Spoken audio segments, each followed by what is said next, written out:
melewati target yang ditetapkan di APBN, yaitu inflasi berada di kisaran 2 hingga 4%. Ini adalah angka yang sama dalam 15 bulan terakhir. Inflasi tahun ini masih terkendali dengan kebijakan fiskal yang sudah ditempuh oleh pemerintah dengan penguatan koordinasi.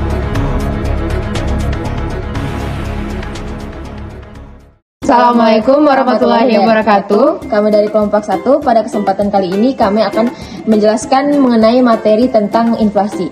Sebelum masuk ke materi intinya, kami akan menjelaskan secara ringkas terlebih dahulu. Inflasi merupakan salah satu peristiwa moneter yang sangat penting dijumpai di hampir semua negara di dunia. Inflasi adalah kecenderungan dari harga-harga untuk menaik secara umum dan terus-menerus. Kenaikan harga dari satu atau dua barang saja tidak dapat disebut inflasi, kecuali bila kenaikan tersebut meluas kepada atau mengakibatkan kenaikan sebagian besar dari barang-barang lain. Inflasi juga merupakan masalah yang dihadapi setiap perekonomian, sampai di mana buruknya masalah ini berbeda di antara satu waktu ke waktu yang lain dan berbeda pula dari suatu negara ke negara yang lain. Tingkat inflasi yaitu presentasi kenaikan harga-harga dalam suatu tahun tertentu. Biasanya digunakan sebagai ukuran untuk menunjukkan sampai di mana buruknya masalah ekonomi yang dihadapi. Dalam perekonomian yang pesat, berkembang inflasi yang rendah tingkatannya yang dinamakan inflasi merayap, yaitu inflasi yang kurang dari 10% per tahun. Seringkali inflasi yang lebih serius atau berat, yaitu inflasi yang tingkatnya mencapai di atas 100% per tahun. Pada waktu peperangan atau ketidakstabilan politik, inflasi dapat mencapai tingkat yang lebih tinggi yang kenaikan tersebut dinamakan hiperinflasi. Untuk penjelasan lebih lanjut, silakan tonton video selanjutnya.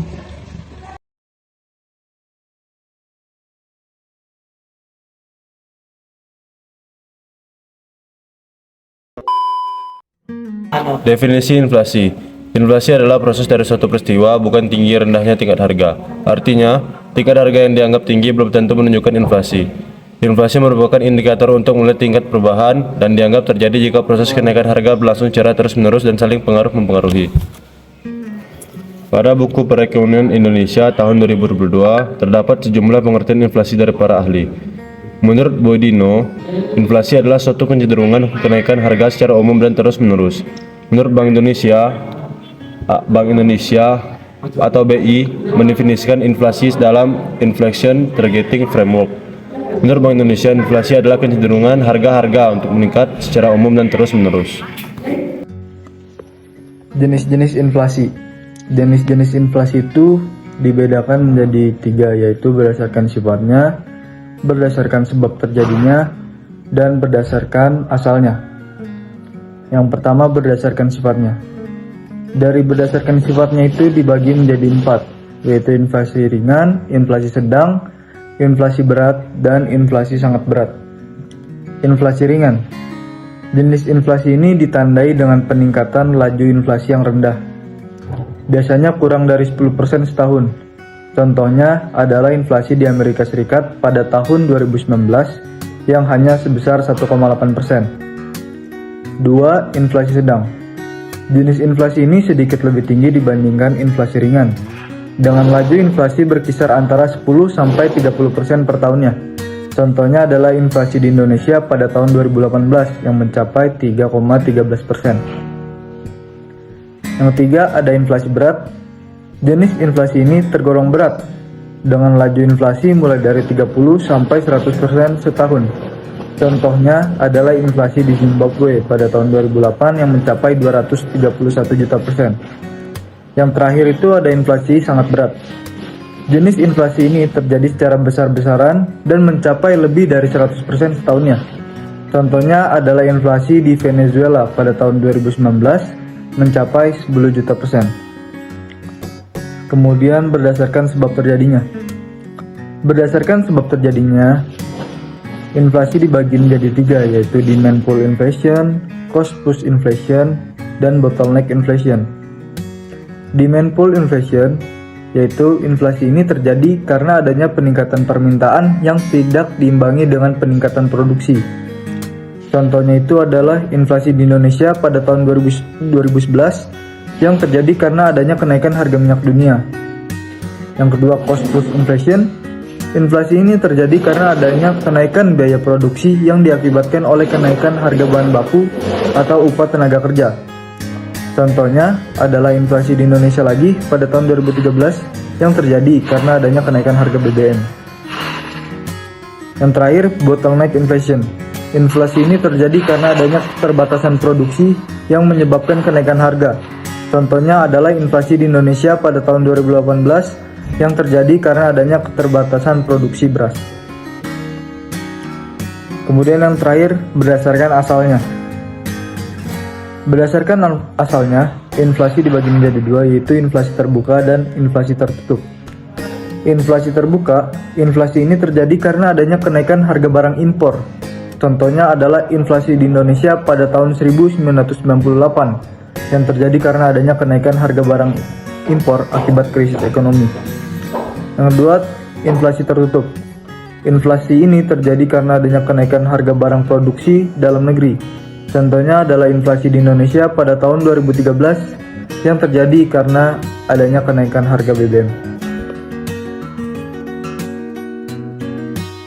Mohon izin Ibu dosen, jadi di sini saya akan menjelaskan tentang penyebab dari inflasi. Nah, penyebab dari inflasi itu sendiri terjadi karena kenaikan permintaan melebihi penawaran atau demand pull inflation. Artinya, inflasi terjadi disebabkan oleh naiknya permintaan total terhadap barang dan jasa. Kenaikan biaya produksi atau cost push inflation, kenaikan biaya produksi menyebabkan barang yang ditawarkan mengalami kenaikan harga. Meningkatnya jumlah uang yang beredar dalam masyarakat atau money in circulation. Berkurangnya jumlah barang di pasaran, jumlah barang yang sedikit dipengaruhi permintaan yang tinggi menyebabkan harga menjadi naik. Inflasi dari luar negeri atau imported inflation, inflasi dari dalam negeri atau domestic inflation, artinya pengeluaran pemerintah meningkat atau defisit anggaran. Assalamualaikum warahmatullahi wabarakatuh. Mohon izin memperkenalkan diri, Praja Muda Reinhard Gabriel Grade Limbo NPP 330979. Saya di sini akan menjelaskan dampak inflasi bagi perekonomian. Dampak inflasi di suatu negara dapat menimbulkan keresahan masyarakat, apalagi terjadi secara berkala. Kenaikan harga karena inflasi dapat menyulitkan masyarakat, terutama bagi masyarakat yang memiliki penghasilan rendah. Berikut beberapa dampak dari inflasi.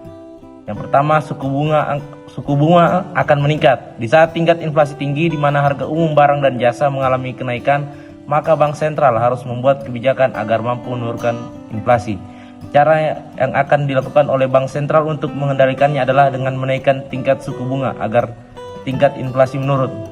Yang kedua, daya beli masyarakat akan menurun. Efek domino dari meningkatnya inflasi akan menyebabkan suku bunga naik. Ketika suku bunga naik, maka pinjaman menjadi mahal karena biayanya pun naik. Jika permintaan pinjaman menurun, maka jumlah uang beredar di masyarakat pun akan menurun. Artinya masyarakat memiliki lebih sedikit uang untuk dibelanjakan. Yang ketiga, mempengaruhi kemampuan ekspor negara. Meningkatnya inflasi dapat menyebabkan biaya ekspor jauh lebih mahal. Hal tersebut akan meningkatkan harga dari suatu produk ekspor, sehingga daya saing produk tersebut di negara tujuan ekspor bisa menurun. Akibatnya, hal ini bisa menurun devisa negara. Cara mengatasi inflasi. Mengatasi inflasi adalah suatu tantangan ekonomi yang memerlukan tindakan berbagai pihak. Berikut adalah beberapa cara yang dapat dilakukan untuk mengendalikan inflasi. Yang pertama yaitu kebijakan moneter, di mana bank sentral dapat menaikkan suku bunga untuk mengurangi inflasi, yang mana menggunakan instrumen kebijakan moneter untuk mengurangi jumlah uang yang beredar dalam perekonomian. Hal ini dapat mengurangi permintaan agregat dan membantu mengendalikan inflasi. Yang kedua yaitu kebijakan fiskal, di mana pemerintah dapat mengurangi pengeluaran dan meningkatkan pajak untuk mengurangi belanja konsumen dan investasi, yang juga dapat membantu mengendalikan inflasi. Kemudian yang ketiga yaitu pengawasan harga, di mana pemerintah dapat mengawasi dan mengendalikan harga-harga tertentu, terutama untuk barang-barang pokok, agar tidak naik secara drastis. Yang keempat yaitu menjaga pasokan, meningkatkan produksi barang dan jasa dengan mengurangi hambatan produksi seperti regulasi yang berlebihan dapat membantu mengimbangi inflasi. Yang kelima yaitu kebijakan upah, di mana mengelola kenaikan upah minimum dapat membantu mengurangi tekanan inflasi yang mungkin muncul dari kenaikan biaya tenaga kerja. Yang keenam, yaitu edukasi publik, yang mana meningkatkan pemahaman masyarakat tentang inflasi dan dampaknya dapat membantu mengurangi ekspektasi inflasi yang berlebihan. Pendekatan untuk mengatasi inflasi dapat bervariasi tergantung pada faktor-faktor ekonomi dan politik yang ada dalam suatu negara. Terkadang, kombinasi dari beberapa tindakan tersebut diperlukan untuk mencapai inflasi yang stabil.